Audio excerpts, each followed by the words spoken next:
p.m. on bayhillnews.net. That's www.bayhillnews.net for my One Life Academy Manifestation Workshop. You will learn how to communicate with your emotions to the universe and manifest all your desires. Mondays and Fridays, it's the biggest conversation right here on Bay Hill Radio Station. Bell the nation, bell the nation, bell the nation. We're going to be talking solutions. So why not tune in and make your contributions? Bay Hill Radio, giving the best expressions of you. To call into Bay Hills News Network, the number to dial is 1784-529-8518. For you weekly motivational talk, join Shonati every Monday at 7:30 p.m. on www.bayhillnews.net.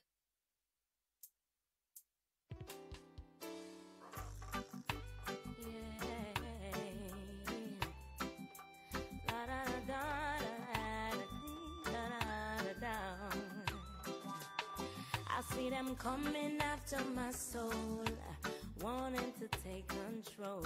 Wanna give me laughs, wanna give me bling, wanna give me all the material things. I hear them talking about what the world has to offer. Girl, what you doing, don't you see what they have done to Bedouin and Marcus, Jesus and all of the prophets? But I'm not afraid, no, no, I'm not afraid.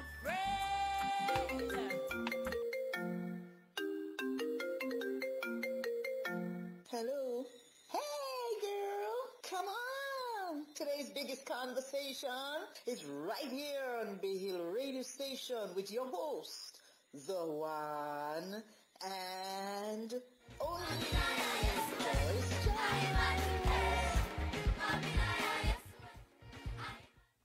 Hello.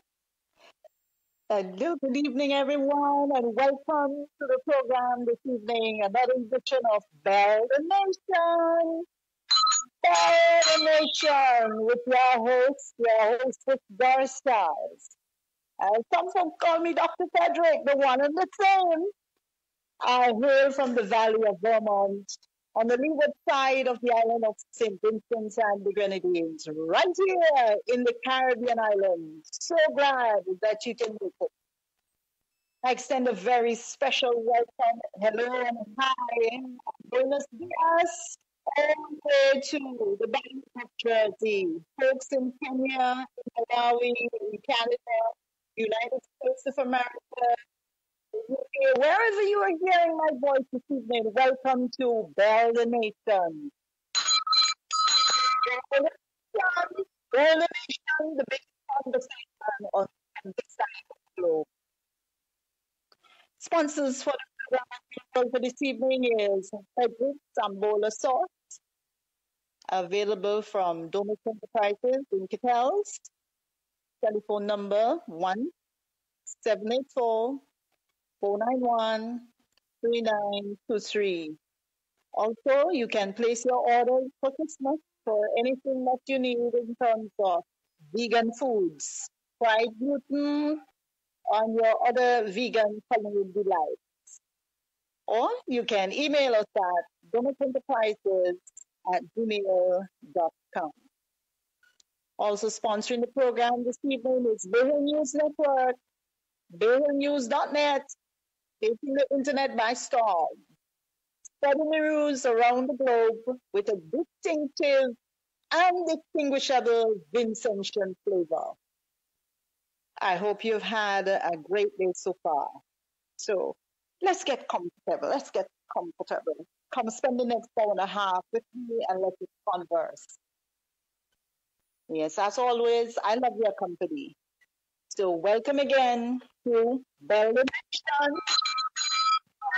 Nation. Biggest conversation from the globe, from this part of the globe. As usual, our thought for today is, He has shown you, O mortal, what is good, and what does the Lord require of you? To act justly, and to love mercy, and to walk humbly with your God.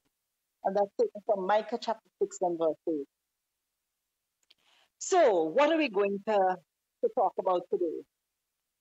It's illegal and illegitimate registration of birth. And I have actually, just turned the conversation a little bit towards a bit to include aspects of our DNA. Illegitimate and illegal registration of birth. Again, you can call us at 529-8518 if you want to make a contribution this evening. So, I must say, folks, that this is really a difficult topic. This is given the emotive nature of it. Anytime you talk about illegitimate births and illegal registration of births, somebody is going to say somewhere, why is it that Doris has to bring up this topic? But you see, because it has affected me personally as well, and I just want to share some aspects of, searching for my father. I also want to touch on the fact that I am just one person to whom this occurrence has happened. But there are several other persons in Kingdom County Unity. My story, too. So it's difficult at best. My objective is to help others like myself to understand that there is no shame in finding your biological parents. Whether you were born out of wedlock, whether you were described as a mystic in your family, whether you were treated unfairly, or if you were loved and appreciated, and that you are educated by a village or by those who adopted you without your knowledge. You and I must always be thankful and appreciate the life that we now have. Because, listen, things could have been worse. You could have died in the process. In my opinion, the Vincentian society is predominantly a closed one as it relates to family relationships. I heard of an instance where someone was sitting at a funeral and a young lady went up and she was talking, she was giving the eulogy. And she began by saying, my grandfather, who is no longer with us, but had described her grandfather as such a wonderful man as well. The person seated in the pews whispered to another, said, that's not her grandfather. That's actually her father. Whoa! Story! Mouth to her story jump out. So those are some of these type of families, these family members that we have. My grandfather could be my father. And it's difficult to talk about. I may smile. But I know that some persons in my listening audience would be quite uncomfortable. My question, though, is why be fearful to conduct your own family care? Why are you afraid? And so I have looked at several programs like Who Do You Think You Are? Insight, Finding My Roots, Long Lost Family, and the several versions of it, the UK, Australia, and the USA. Now I'm speaking to those who have cherished this question.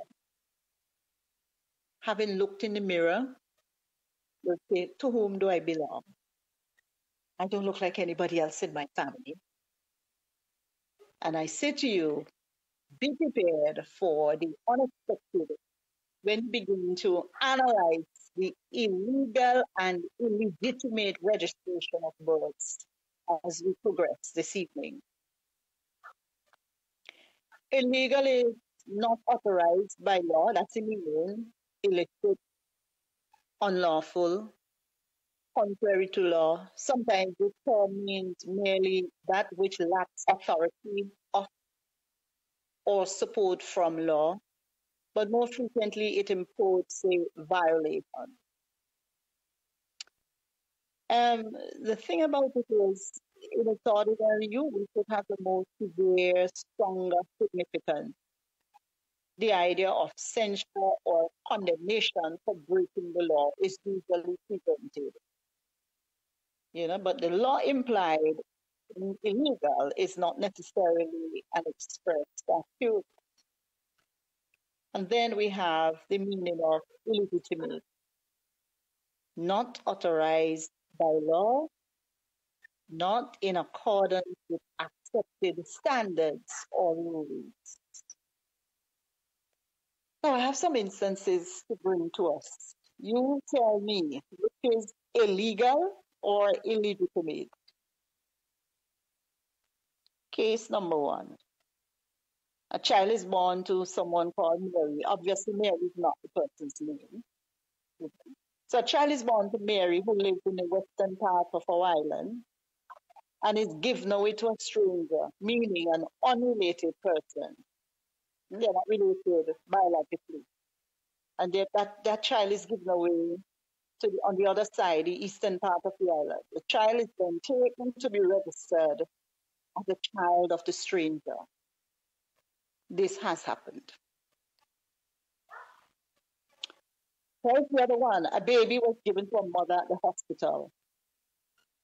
The young mother was unaware that the baby was not her own birth. So the child is actually a sibling and not her own biological birth.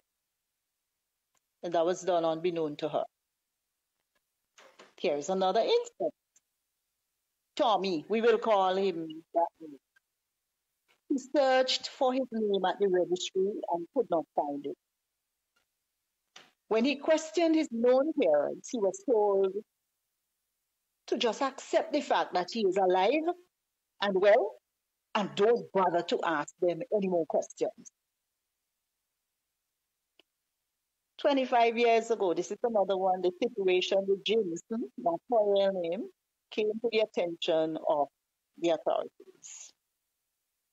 Jameson was a brilliant girl and she grew up in the USA. She knew that she was not born there, but one day a slight error on her then Vincentian birth certificate and some other papers prompted her to get or to apply for a machine-readable birth certificate. The registrar found that it was difficult, reportedly, let me say reportedly, the registrar found it difficult to issue a birth certificate since Jameson's name was nowhere to be found.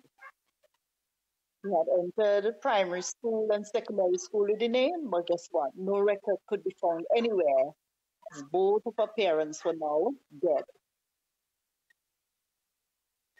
And then here is another one.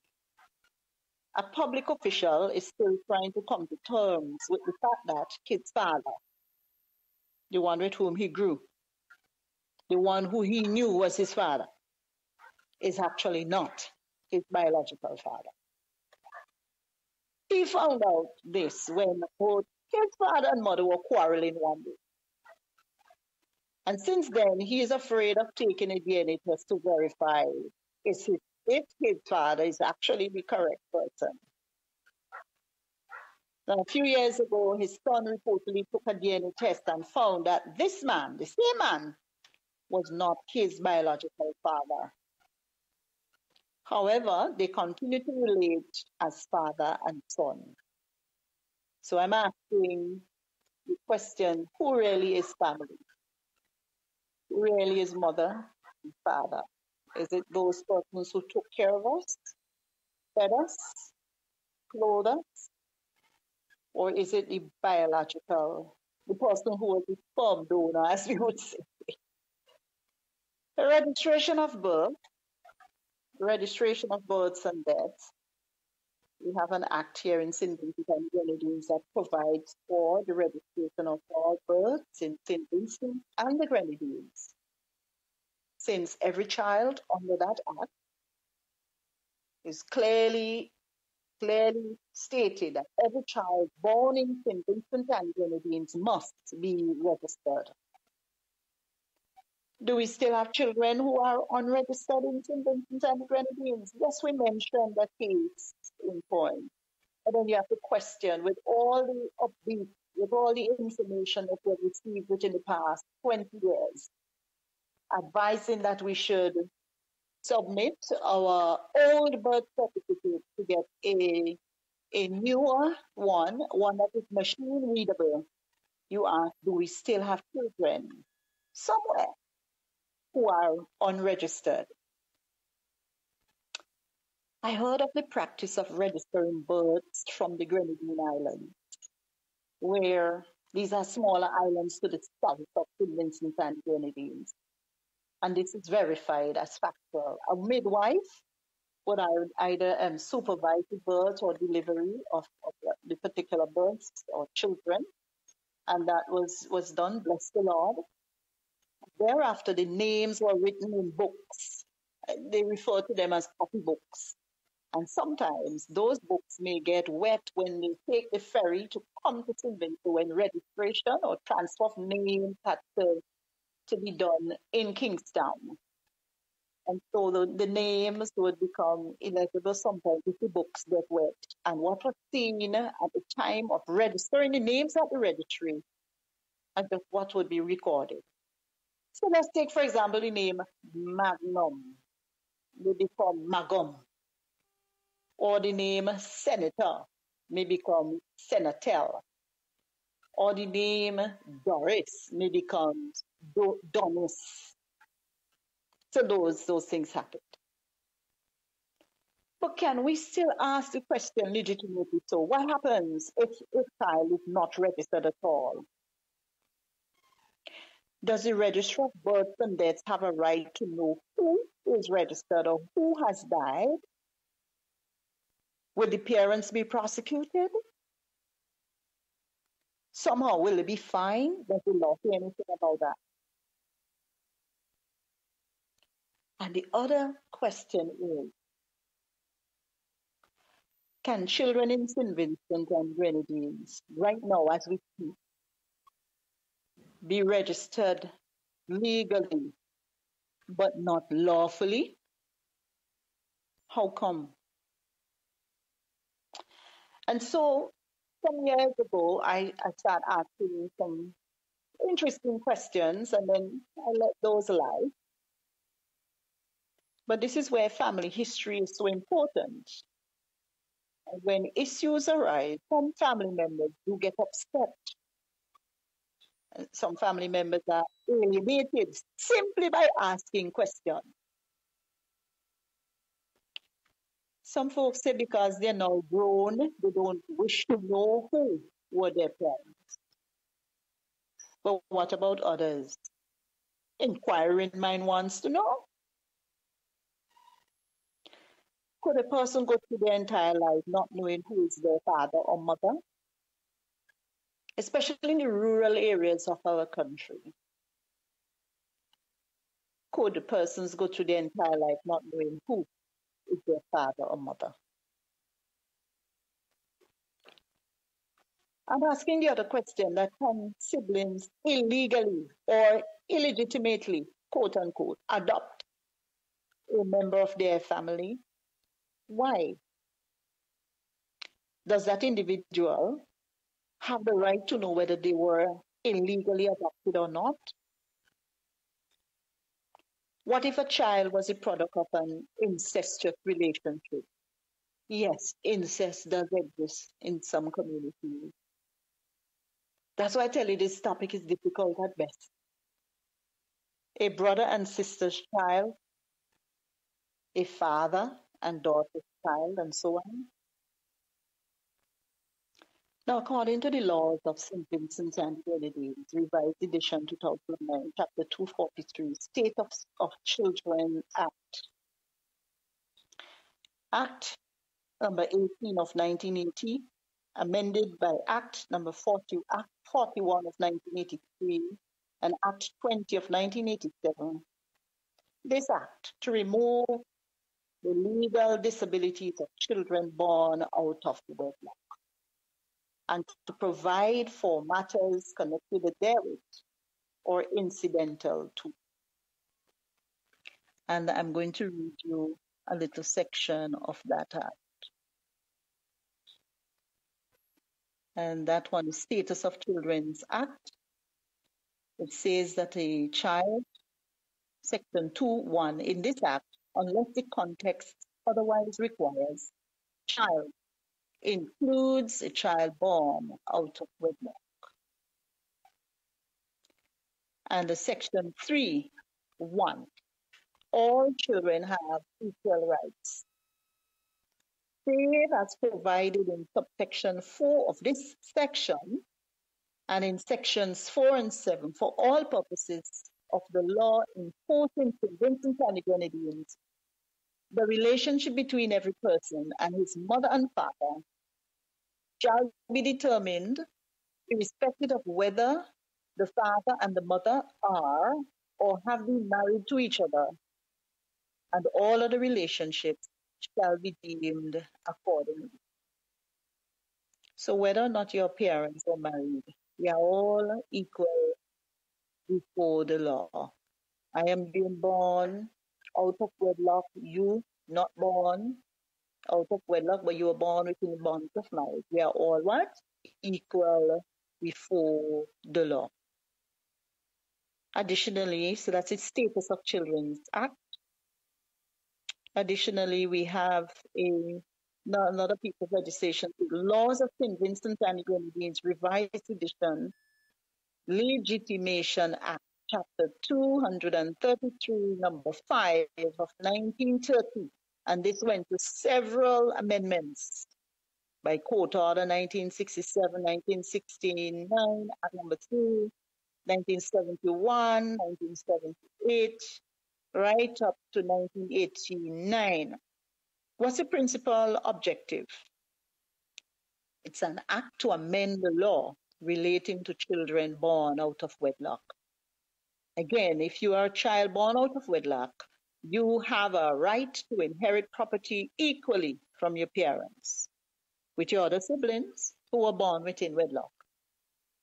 In other words, the reasoning behind that is that the law does not condemn you as a child or does not prejudice you, so to speak, as a child born out of wedlock, since you are not responsible for your own birth or being born to whoever were your parents, whether or not they were married to each other, and that, or was a child, or you were a child that was born to one of the parents, whether they were married at the time of your birth.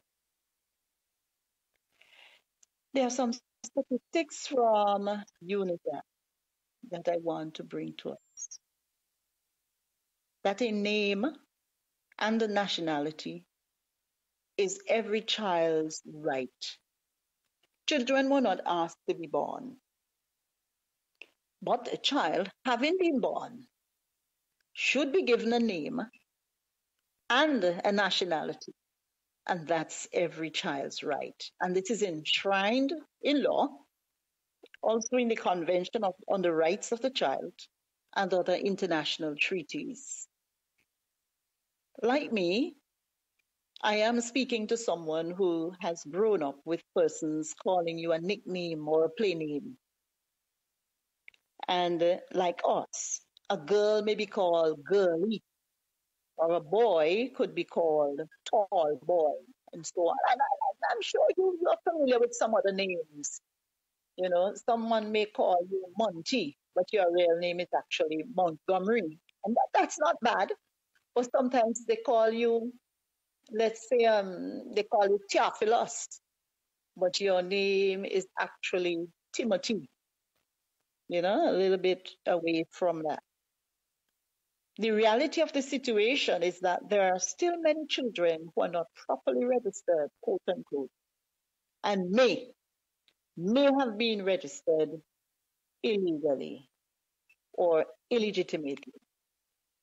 I told you it's a tough topic because you see, in some instances, if we probably it's too far, if we unplug this Pandora box, we're going to get into some real trouble, and we're going to rip the seams of that particular box, take out all the corners, and dig out every single thing you could think about when it comes to our intention in society.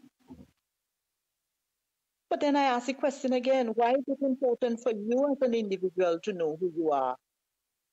And then why is there shame attached to knowing or trying to uncover who you are? The other question is, have you been lied to? Have you been told a lie? And why? Call us 529-8518. Bell the nation, the biggest conversation on this side of the globe. Within the Caribbean, as elsewhere, birth registration is the continuous, permanent, and universal recording within a country's civil registry. Ours is, of course, located in Kingstown, here on the main island of St. Vincent. And so the registration should be continuous, permanent, and universal, and it's a recording within the civil registry of the occurrence and characteristics of births in accordance with the legal requirements of our country. We say that it is a what? A registrable event. While there are still ongoing debates on the aspect of the memorandum of the law on the name, the practice by sovereign states is that children are supposed to be registered. The lack of formal recognition by the state usually means what? That a child is not able to get his birth certificate. And so I've come across a few instances where, although the particular child has been issued a birth certificate, the details thereon could fall into a number of categories. One of them is misspelling of the name. Just recently, I met someone who was lamenting this fact, that he had gone through school, high school, grammar school, ended up now working with a particular institution, and then went to get a new birth certificate, and he was told that it is not him. And so he had to now bring other proof to say, look, I have had birth certificates before.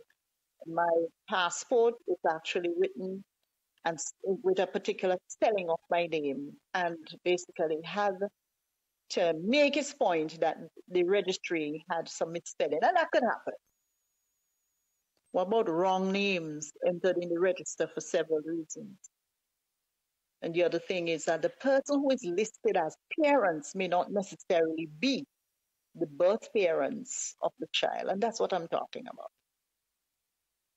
If not registered according to the requirements of the law, could it be that a child may be denied health care or education in St. Vincent and the Grenadines? But then some principals may say, look, we've had to put a stop to a few things that we have done before, way before 1960, whatever, and we've had to bring our records up to scratch, up to date. What about later in life? Could a lack of official identification documents mean that a child may not enter into marriage or the labor market? Does that happen here in St. Vincent and the Grenadines? What if accused of a crime? Could unregistered children be prosecuted as adults due to their inability to prove their age? Has that ever happened here in St. Vincent? Has it ever happened elsewhere from among the countries that are actually listening to me at this time, persons in those various countries?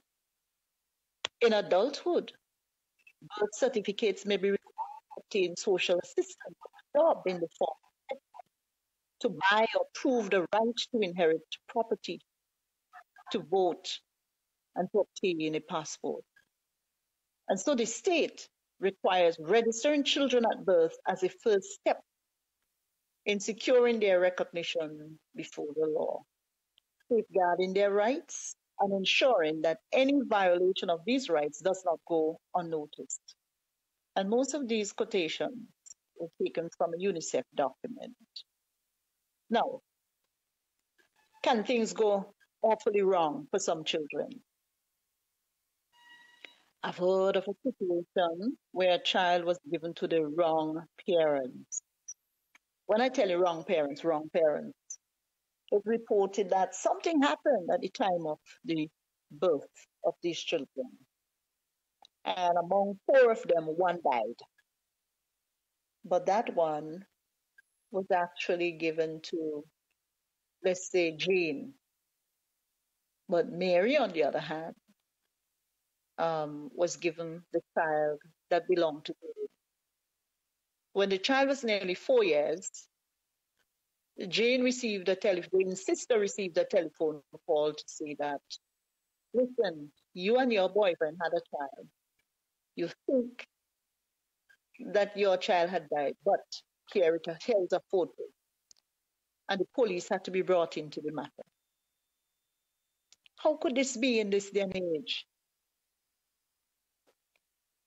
Could it be an emotional situation for both child and parent? Why? Why not? If the child is 10 years old, is it more emotional to find out that your parents at that age? Would it be more emotional for a 10-year-old to find out that they have wrong parents as opposed to a child who is 80 plus or a child that is 50 plus? But the child, of course, in those instances, 80 plus and 50 plus would be grown adults and would have had children of their own. Call me. 529-8518. Bell the nation. Bell the nation. Have you seen the perfect picture of a nucleus family? Sometimes it is not always perfect in this imperfect world. What happens when you begin a journey of your own family research? Brace yourself, because you may very well dig up some ancestors who will not fit neatly into a perfect family. Like you have mother, father, children. Have you encountered families who live together in one household and are recorded accordingly in a census? It is presumed that they would normally share the same last name and first birth or at least once after marriage. Does it always happen? That news for those of us who think that mother, father, brother, sister fits into a perfect mold. The news is, doesn't always happen. I'll tell you about a situation some years ago. I was a teacher then.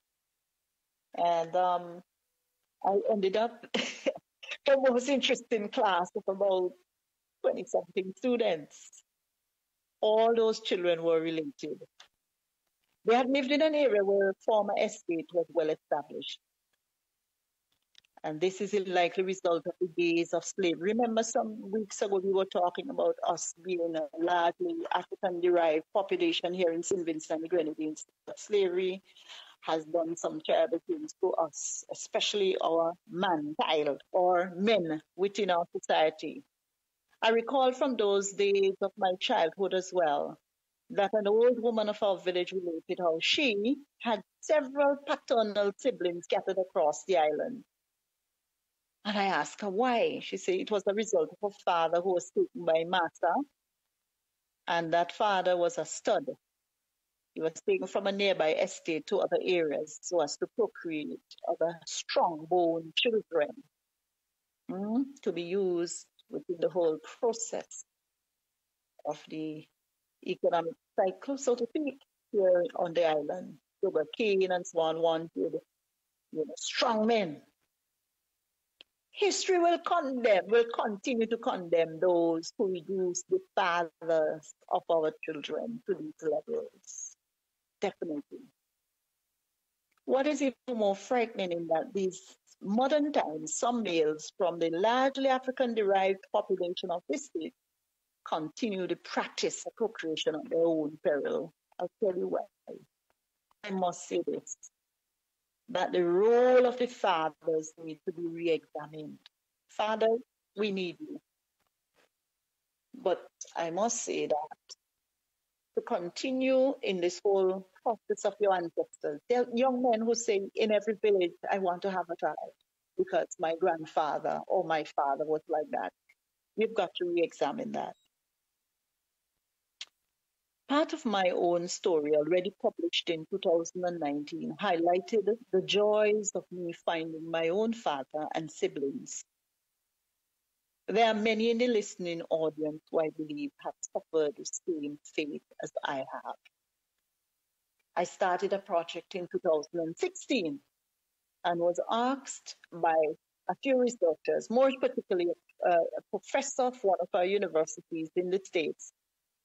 He said, you are claiming to belong to this particular ethnic group. I want you to do your DNA. When you get it, you will then have some sort of moral legitimacy to the project that I had proposed. A couple of years on, through a DNA test in 2019, an unprecedented finding of a sibling, a sister, led me to find our father. Those tests that I did then were autosomal. The test that I was now faced with was called what? A paternity test. And it had a 99.99998% accuracy.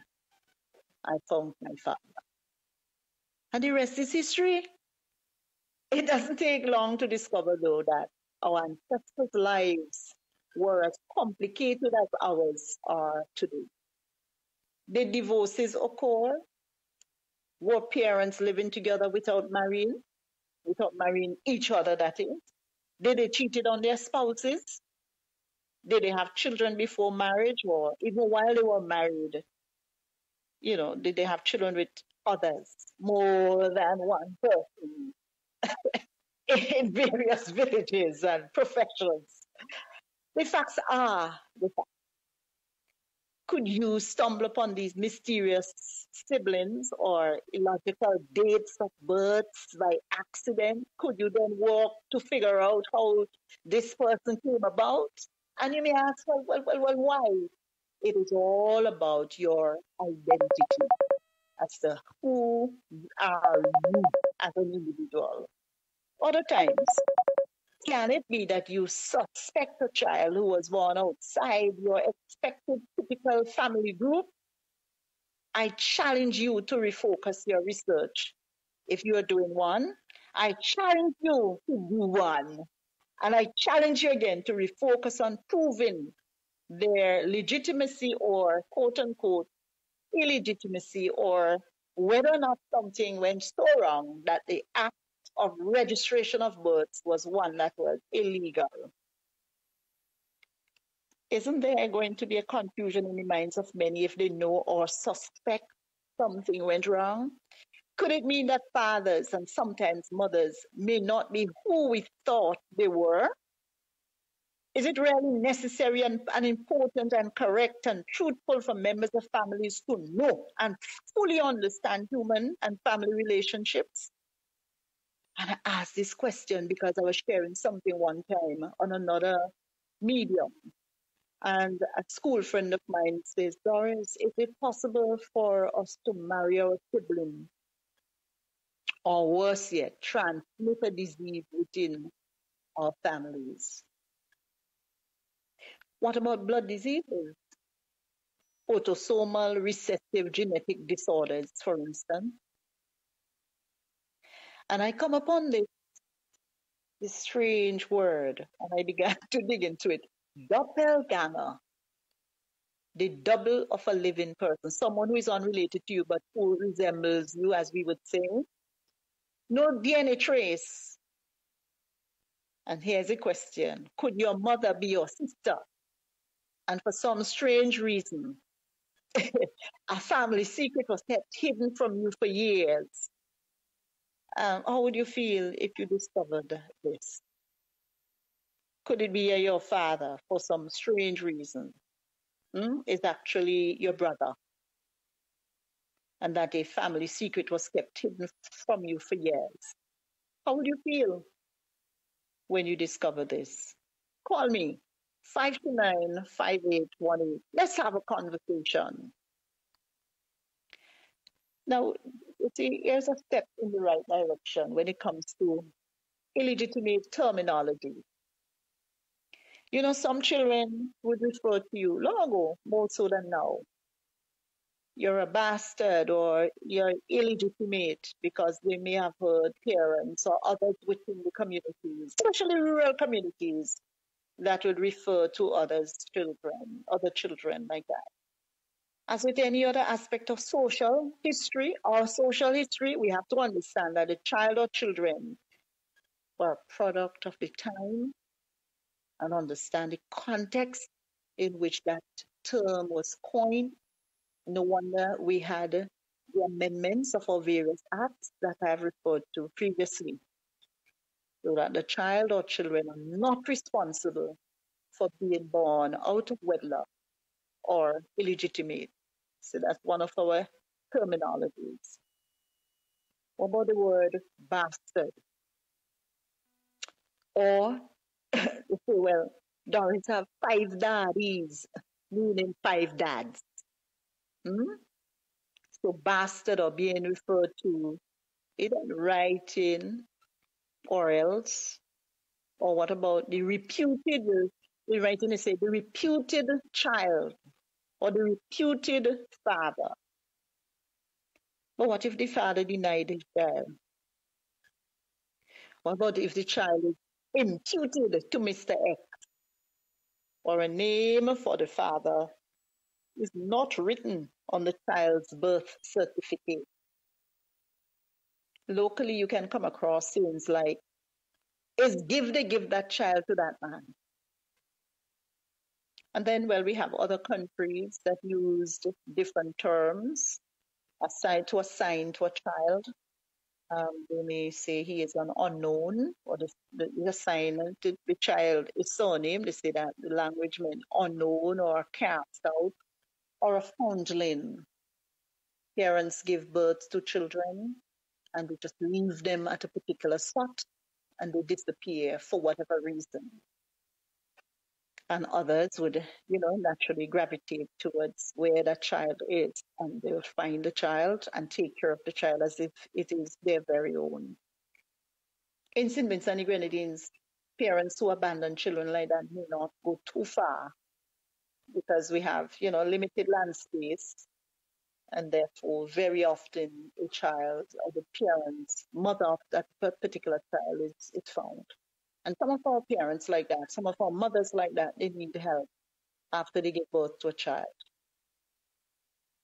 But the Bible says, the good book says, can a woman rather forget the child of her womb? No, she can't. I've heard of instances where people leave St. Vincent and they go to neighboring islands to look for their parents who would have left them with their grandparents, and they go knock on doors, or they try to ask questions. Sometimes they may be speaking to their mother and they didn't know that it's their mother. They're speaking to their father and didn't know. Or sometimes as they knock on doors, the mothers would say, no, the person's not here, when in fact it's actually them. So there are persons within our midst who have lived with grandparents and they have never seen their actual birth parents. For whatever reasons, let's not condemn those parents. But that's how it is sometimes. When it comes to family gatherings, have you ever heard whispers of illegitimacy at reunions or when older family members are asked about a certain ancestor? Who is Papi's mother? Was it Mama Georgina or her sister Canty Melba? And in many families, was it not common knowledge that the illegitimacy of a child, especially among cousins, illegitimacy that is not known, even if the child was never told? Is it not true that sometimes this information was passed on among generations whenever that family member was mentioned? And I'm saying to those of you who have this challenge of knowing who you are, can you not continue to look for clues in your family? Old newspapers, postcards, picture frames. Sometimes they hide something within those picture frames or in old personal documents, old birth paper, birth certificate, as we would say. And what about that unknown father? Could he be found on church records? Can the name be found on a death certificate? I remember doing my own research, I found vital information on a death certificate of my reputed grandmother. She died in the US, but the names of her parents were written thereon. So I began to build a family tree. And then it didn't make sense after a while. It didn't make sense to me based on the DNA matches that I had found having done my DNA. And I just couldn't, it just did not make sense in terms of putting that up together. There are several DNA companies online to which you can create an account and you purchase the DNA kit.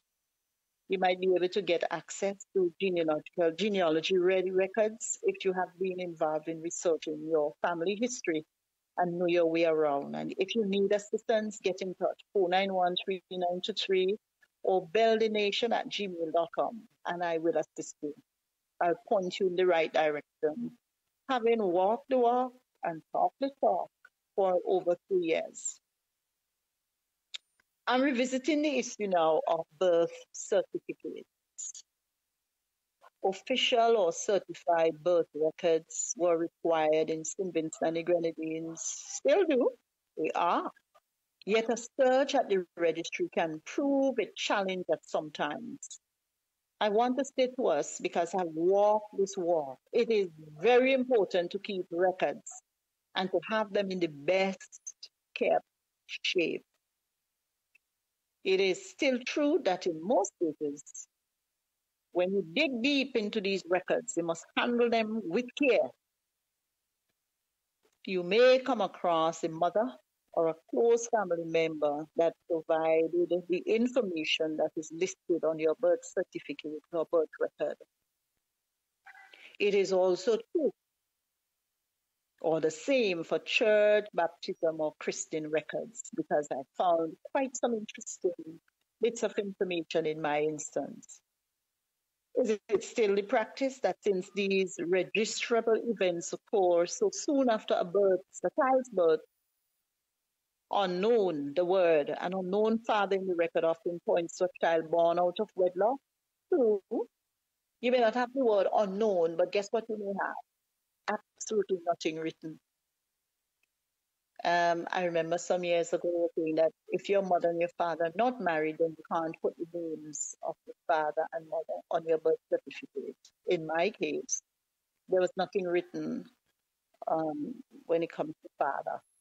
And several persons I know of. Now, this is not just about me, it's about us and recognizing through this difficult topic that I'm handling today that things do happen and that there is no need to condemn anyone, but to recognize that we are part of a nation that has relics of slavery, post-emancipation teachers. It is one of the characteristics of a post-emancipation society that we are in. What about illogical names or illogical ages? Can there be illogical ages and names when you do your research? Of course. Do you agree that many of our ancestors had very large families? I know personally of a married couple, they have 25 children. And I know of another gentleman in a village not too far from the one where I've come, that he has over 50 children with several partners. So yes, I agree that many of our ancestors have had very large families. But have you ever heard of fathers and mothers having children well into their older years? Are you able to dig deep into census records and other records and come up with a mother who is, let's say, she's 58, with children aged 39 to 15, some other strange kind of separate range, followed by a child of the same surname but age 4? Could this be an indication that a child is is the father's child, but not the mother's child, or some sort of an adoption took place? Could it be that other explanations exist? What if the child is the grandchild instead of a child? Or maybe the child or grandchild of an adopted person or someone within that family who is given the family surname. An illegal adoption or illegitimate adoption? In your local situation, wherever you're hearing me, if you're able to search the records at your registry and or church records and see a record listing a child with the maiden name of the mother, it is very likely that this is a situation of illegitimacy. Have you come across an out of wedlock scenario where a child's birth date occurred less than 9 months after the marriage of a couple? Now here's another scenario. A woman's grandparents were married on, let's say, March the 15th. And their first child was born on June the 27th of the same year. Was it a quick wedding? Was it a gunshot wedding? Do we still have them? Was the child fathered by someone else? Did the grandfather step in to marry a girl who was in big trouble? Why is it that some societies have a way of keeping such secrets? Well, then someone had said to me the other day, well, you have to keep certain secrets. You can't let out everything. But I want to challenge those persons and let them know that sometimes a problem with someone else's blood may actually be the unfortunate or fortunate situation where the secrets would be revealed. Yeah, so call me, 498518. We are belling the nation this evening with a difficult topic. Bell the nation, the biggest conversation on this side of the globe. And so the story went on to say that in that particular instance, that the child died, that little child who was 4 years old died when he was only, let's say, 5 or so, of a disease. Could it have been, we have a strange disease that we call marasma. I've never heard, I can't even pick up a description of what is marasma. Could it be his malnutrition we're talking about, or evil eye? Or they call another one, the word maljo. So I never knew of those diseases, but we're hearing of them. Now, DNA is a fairly recent option, so finding out to whom the child may or may not belong had been difficult in that instance. And so the writer of that story said that the couple went on to have 7 more children, 5 of whom lived to adulthood. But the story about that little boy remained what is still a conundrum, as they say. Probate, wills, and orphan court records and other records. So let me tell you about this now. My cousins and I dug up some records from the Canawan estate. Canawan is a small island again to the south of the mainland St. Vincent. We are St. Vincent and the Grenadines, 32 islands. Most of them, let me say, not most, about 10 are inhabited along with mainland St. Vincent. So one of them is called Canawan, and on Canawan there is an estate. And I say my cousin and I is because I belong or I descend from the Snag Dorothy family line on one side of my family. There was a Henry Snag and a William Snag. And in the case of William Snag, he made mention of his illegitimate children in his will. And he indicated his wishes to include or exclude the children from the division of those assets. And so court records and probate records also mentioned some of those children. It was from those records and a careful construction and reconstruction of family trees that my cousins and I input some of their descendants, with the input of their descendants' DNA that was measured in centimorgans. So that's the measurement. So you may be related to Doris at 151 centimorgans. And DNA doesn't tell lie, eh? And so we reconstructed and constructed family trees, having created a network of family researchers or quote unquote family historians right across the globe. And then we found that these children's existence was made known many, many years after William and Henry Snapp's deaths. What really is this DNA? Big word here now. Deoxyribonucleic acid. Deoxyribonucleic acid is the hereditary material in humans and almost all other organisms. Nearly every cell in a person's body has the same DNA. And so sometimes you could have what is known as conflicting DNA. More and more inadvertent effects of widespread genealogical DNA testing has been the discovery of previously unknown family members within recent times. But as of yesterday, following through on one of the DNA companies where my DNA is lodged, I have over 7,000 persons scattered all over the world who are related to me via my DNA. I have cousins in New Zealand, in Australia. And guess what? Big news, you who are listening to me, many of you who are listening to me would have the same sort of reach in terms of your DNA. Because we belong to one huge family tree, but on different limbs we are situated. So as of yesterday, 7,000 persons in the world from one DNA company that I have lodged my DNA at.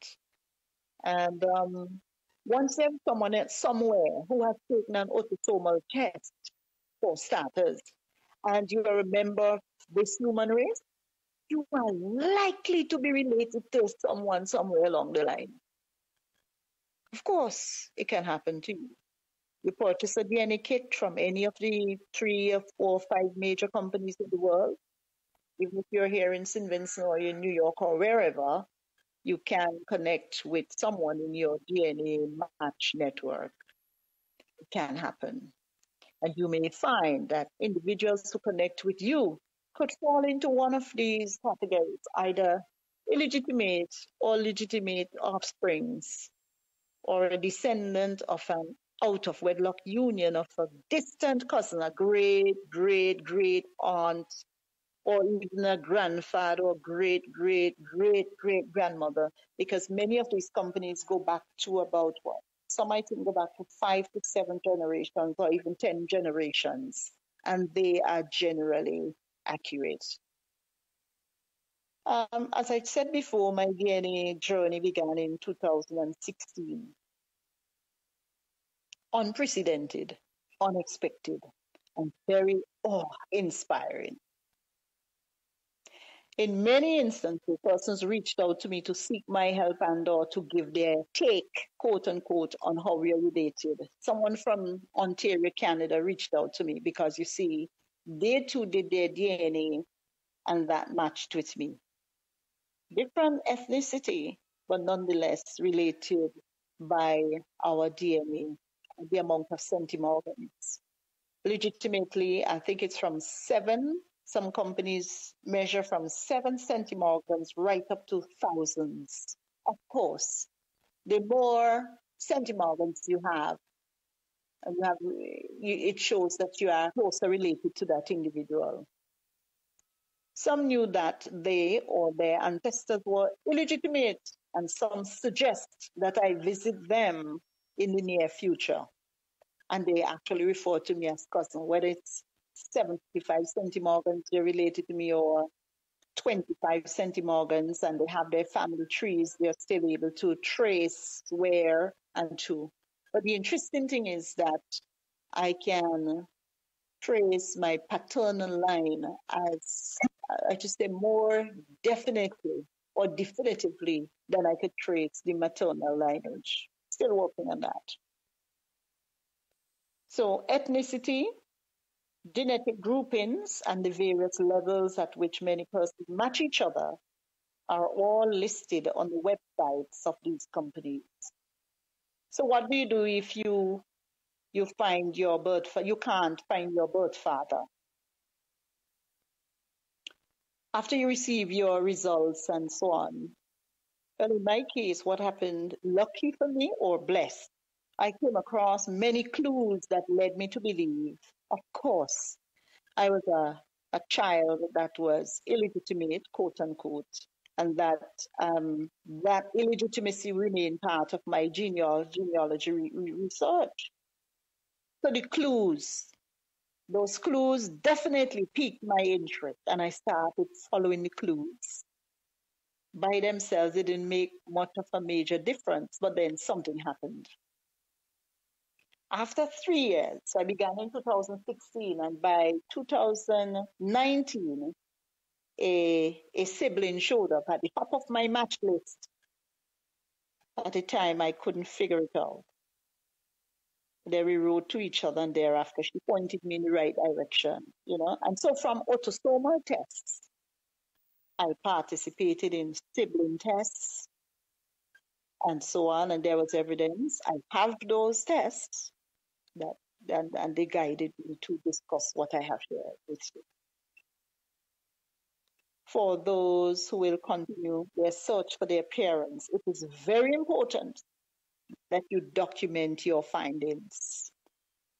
For me, I dedicated 2 hours daily, whatever it is I was doing, wherever I was working. I made sure 1 hour in mornings before I go to work, got up very early, a 1 hour in the evening, or sometimes half hour, you take a peep at lunch. You're at lunch, but you take a peep to what your DNA matches would return. Your companies would normally send you an update, and you take a peep to see how many other persons uploaded their DNA and who matched you and at what level. So I dedicated 2 hours daily to finding my biological father. And in 2019, he was found. I want to say God brought him into my life. It was especially challenging when others with whom you quietly, in my case, I quietly related my findings. And they tried to ignore me. They doubt my DNA evidence, and they brand me as out of my mind. Quietly, I just shared some things because you see, there was an established family pattern, established family. You belong to this family and you should not question. Oh, why not? I told you it's a difficult topic. Question, ask questions. Once something hits you, once you encounter something in an unprecedented manner, you didn't set out to disturb anything, but you start searching because something triggered that. Something caused you to go in a particular direction. When you start asking questions, you are told, look, come on, this can't be. And why don't you stop asking questions? And so I was branded, losing it. You know, if there is any guidance that I can give you, is to say to you that it is important to recognize those persons with whom you have had your upbringing, those your fathers and mothers, cherish them, but let them know that when you are searching and you have seen something, let them know that you're actually interested in finding out. Let them know that you don't cause them or mean them any harm, and that this is what you have found. Sit down. If they will only listen, sit down and talk to them nicely and let them know that this DNA. You see, DNA, our interpretation probably may be wrong, but when you see others match you and others are calling you and others are saying to you, look, you have shown up at this level, 375 centimorgans on my father's side, therefore cousin Lolly has to be your so and so, and then you check with your father and you say, well, yes, cousin Lolly was married to such and such, you know for sure that you are on the right track. So if there is any guidance that I can give you, Sister Few, that it is important to continue to gather as many documents, attend the family events, funerals, birthday parties, and so on, in order to prove or disprove illegitimacy or illegality. It is imperative to find the true identities of your parents. The Bible did say that we ought to honor our parents. So call me 529-8518. I know many of you are listening and you're taking this in. As I say, it's a difficult topic. I know some again who have said to me previous to beginning this program that we would prefer to listen than actually call in. I appreciate that. I'm one of those persons who would have had to bite the bullet and just continue to search, stand against all the persons who would say to me, well, you resemble such and such a person. Why are you saying that this person is not your father? Why are you saying this person is not related to you? But here is the thing. If a family member says to you, I do not know this person who you claim as, let's say, your uncle, then definitely, because you're following the DNA, it will be difficult to believe what the other person is saying. They may say, no, that person is not your uncle, but they have no proof. They haven't given you any proof otherwise.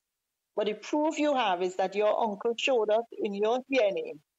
It means, therefore, that you trust the DNA. You believe in the evidence. It's a touchy subject, you know. You bet this is a touchy subject. Because I recalled interviewing two older members of my newfound family. And they asked, well, who is your father? And who is this? And who is that? And then they decided to test with the DNA company, where my DNA was already sitting. Because, of course, obviously, I am just like, run out from the blocks, running, and then they say, well, we didn't know about you. And when they test, guess what happens? They find you at 150 something centimorgans or 300 and something centimorgans related to them. But they have had no idea where you are from. So the search has to continue to who exactly are you? I mentioned it already.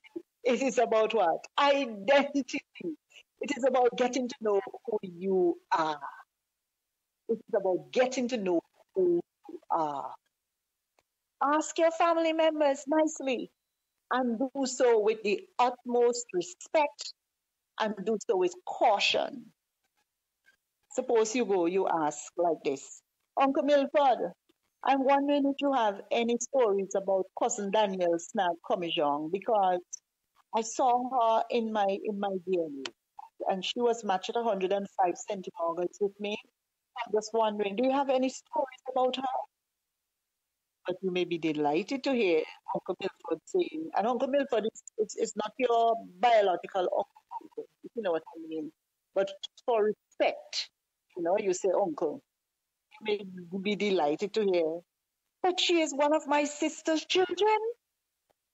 So instead of asking, was the mother of cousin Danielle an illegitimate child, or was she a bastard child? I said, no.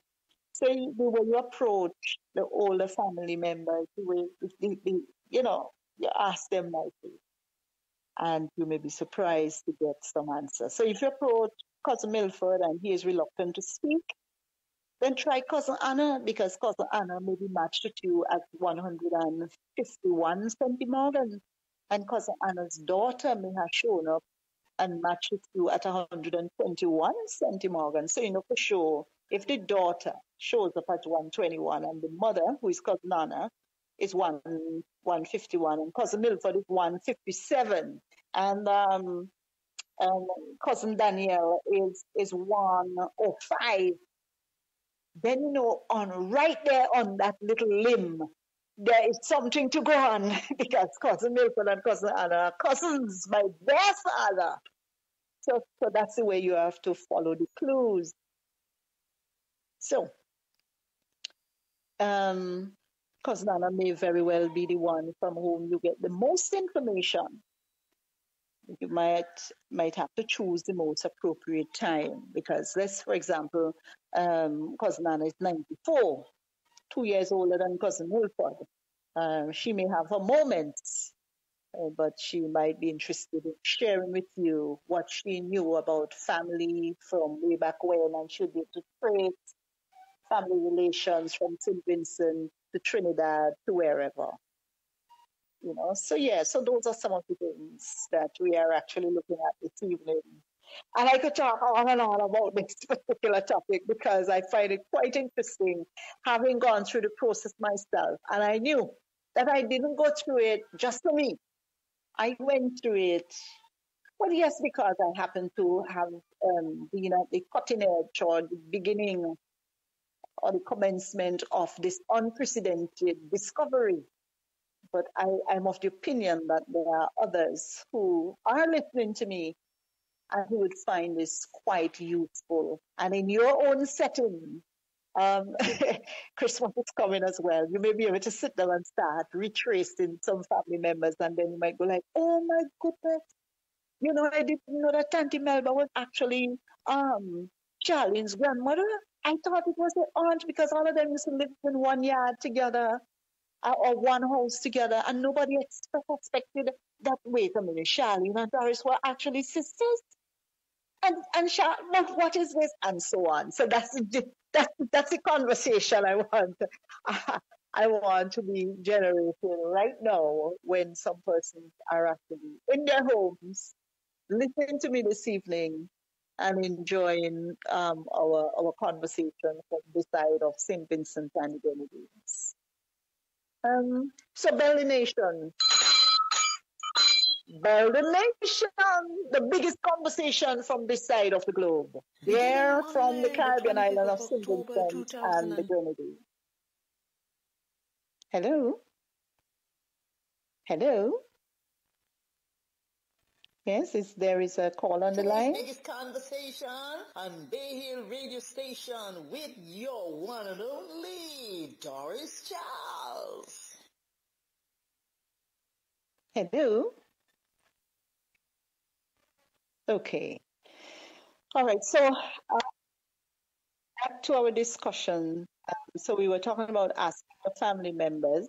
That's one way of getting to a solution. Remember, our program is all about getting to solutions, having discussions where we get to solution. Then you check the newspapers within your local area.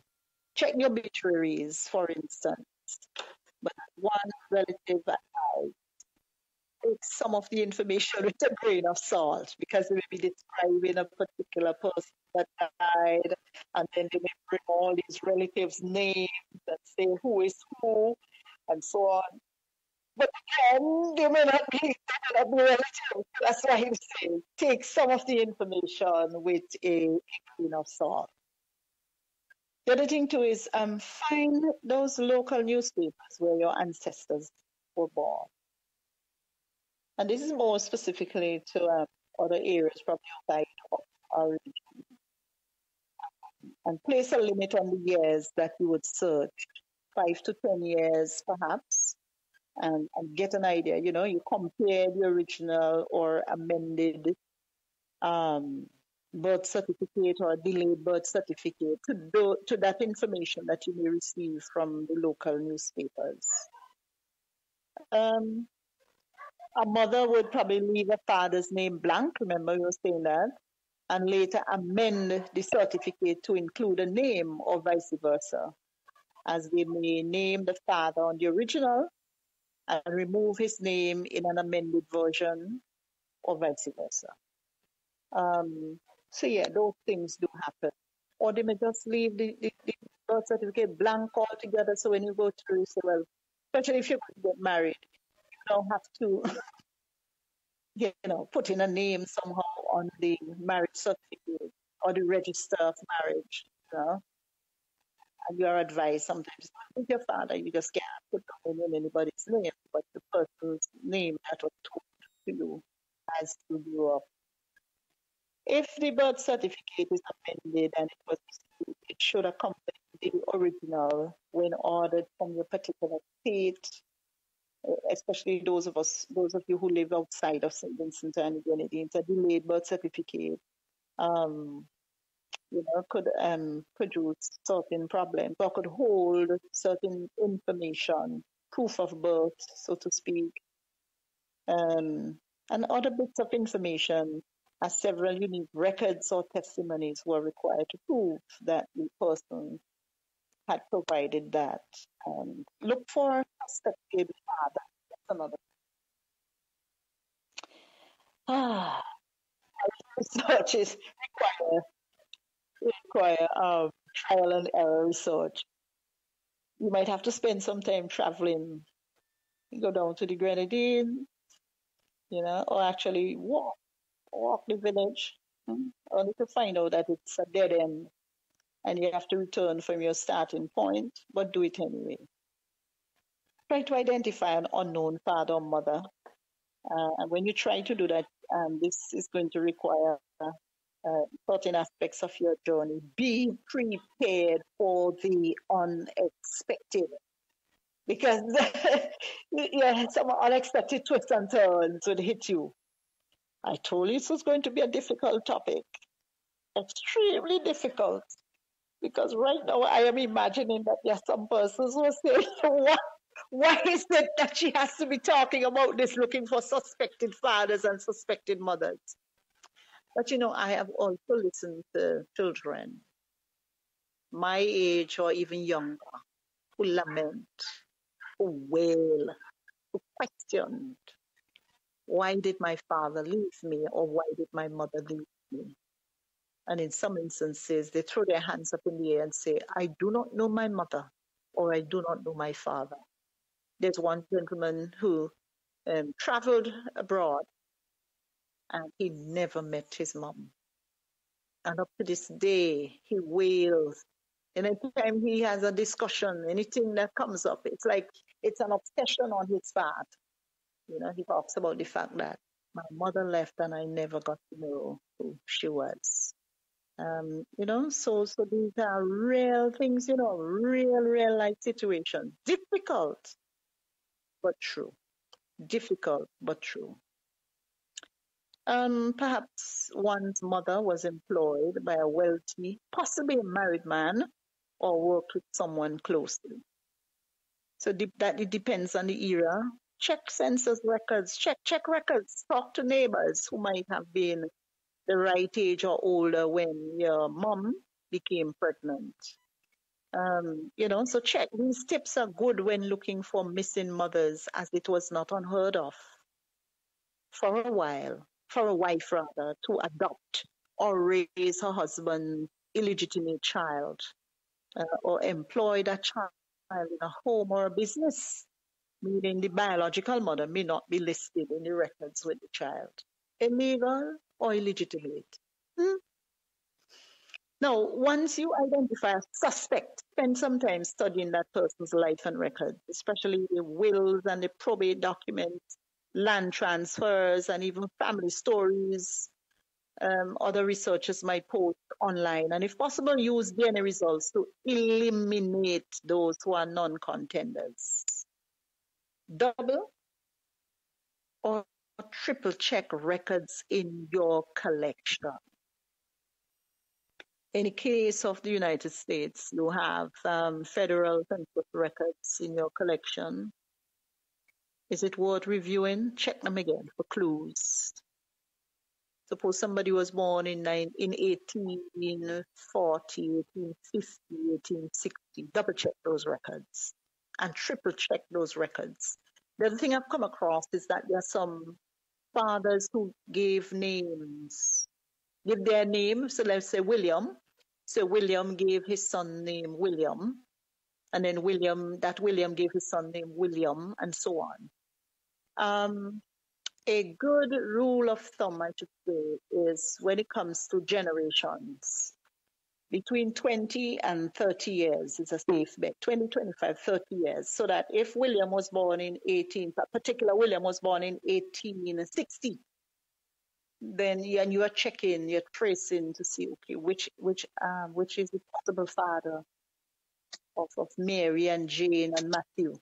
Is it the one in 1860 or the one in 18? And you add probably 30 years, or in case you may have to subtract 30 years. A caller on the line, please. Yeah. Yes, caller. Yes, Hello? just a question regarding your program. If you don't feel confident to speak live on it, is there an email address you can write to you to contact you with without going live on it? Okay, you want the email address is Bell, BELLD, nation, and that's one word, at gmail.com. BELLD, nation, at gmail.com. Or you can text 4913923 or text 5298518. Any one of those numbers, and that information will get to me. So it's 5298518 or 4913923. And hence in Vincent, you have 1784 as the area code. Well, access code 1, area code 784, 5298518 or 4913923 or Bell, BELLD, NATION, that's one word, Bell the Nation at gmail.com. Bell the Nation, Bell the Nation, the biggest conversation from this side of the globe. Okay, yes, thank you very much. All right, okay. Thank you very much. Thank you very much. Now, perhaps someone, are you still on the line, caller? Okay, the caller has gone. Thank you very much, caller, for calling this evening. Now, perhaps someone slipped up and listed a child with the father's surname instead of the stepfathers or stepmothers.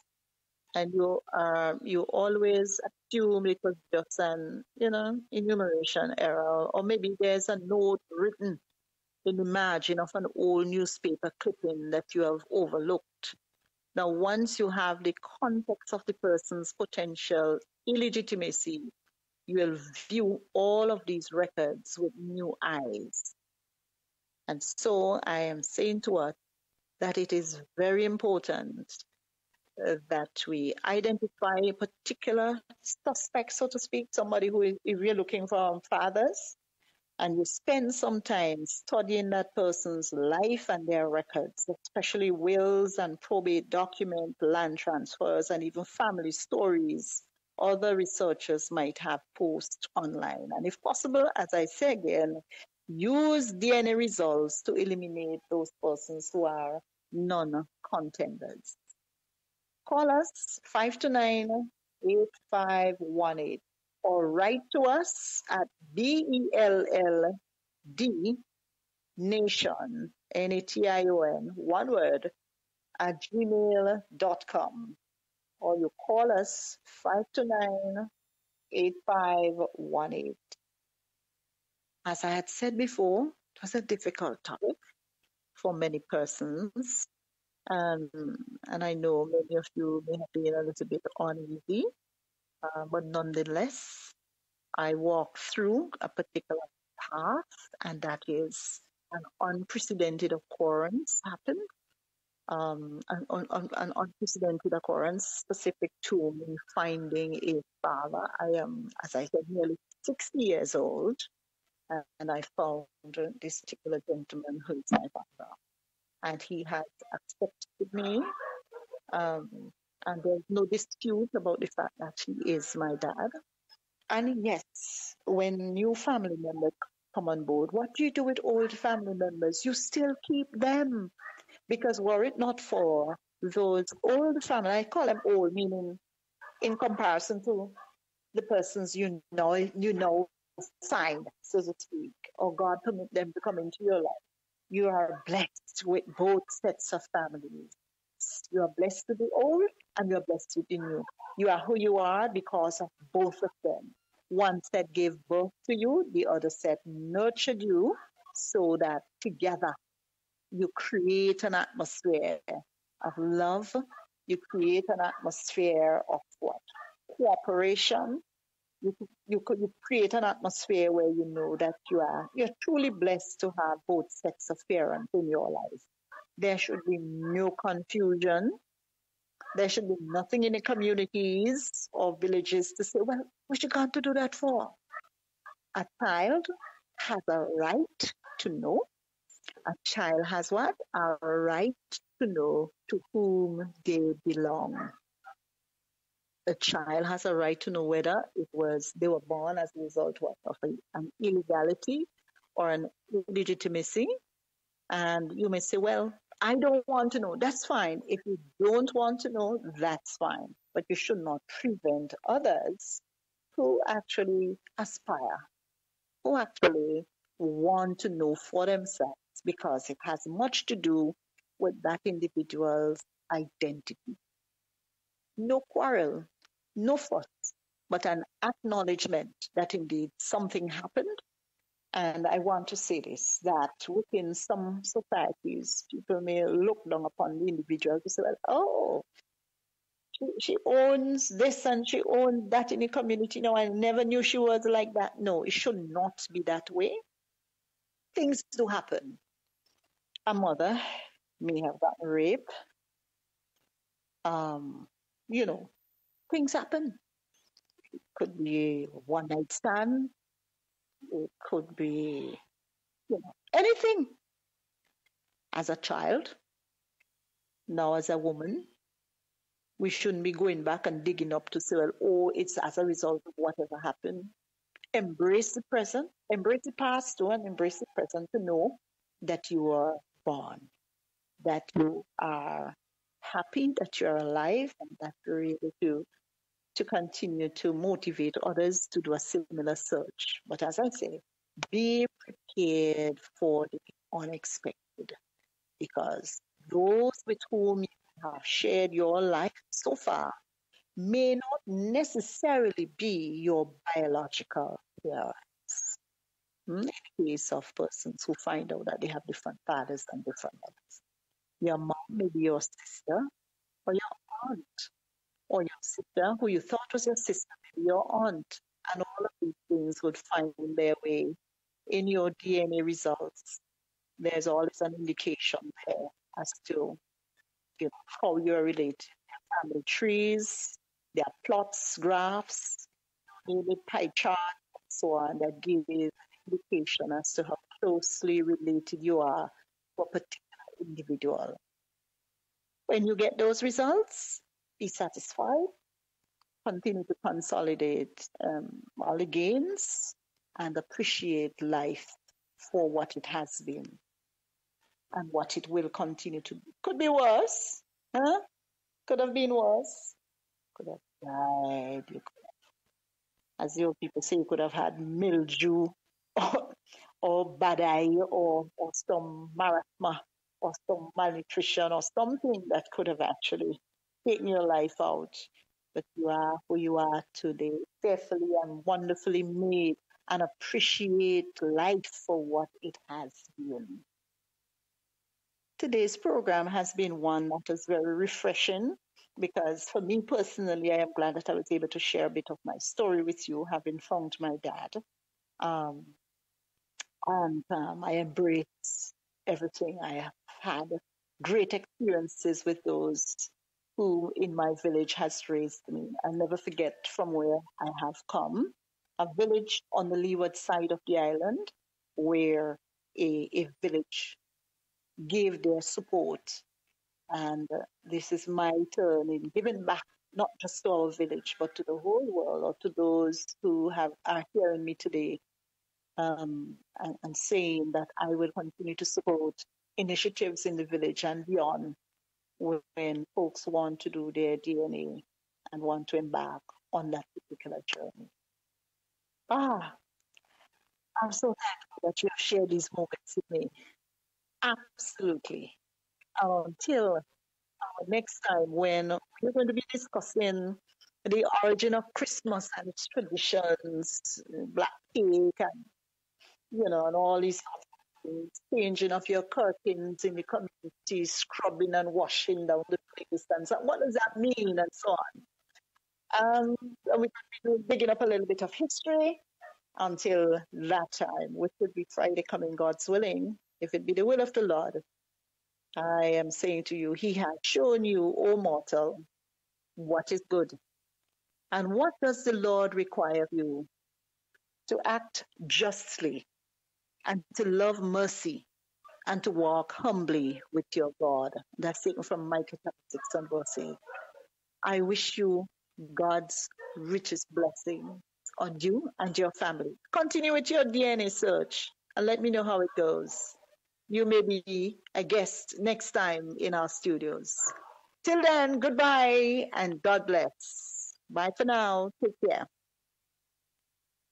Today's biggest conversation on Bay Hill Radio Station with your one and only Doris Charles. All donations and all payments to Value Nation or Bay Hills News Network can be made out to Montgomery, a CUPID through MoneyGram, Western Union, or to account 000-30459 at SVG Seizures Co-operative Credit Union Limited. Bay Hill News Network is an internet radio. We are affiliate with Fun City Radio USA, Cancardi Radio, and Success Radio Canada and Blaze Nation Media Group. You can find Bay Hill News Network at www.bayhillnews.com.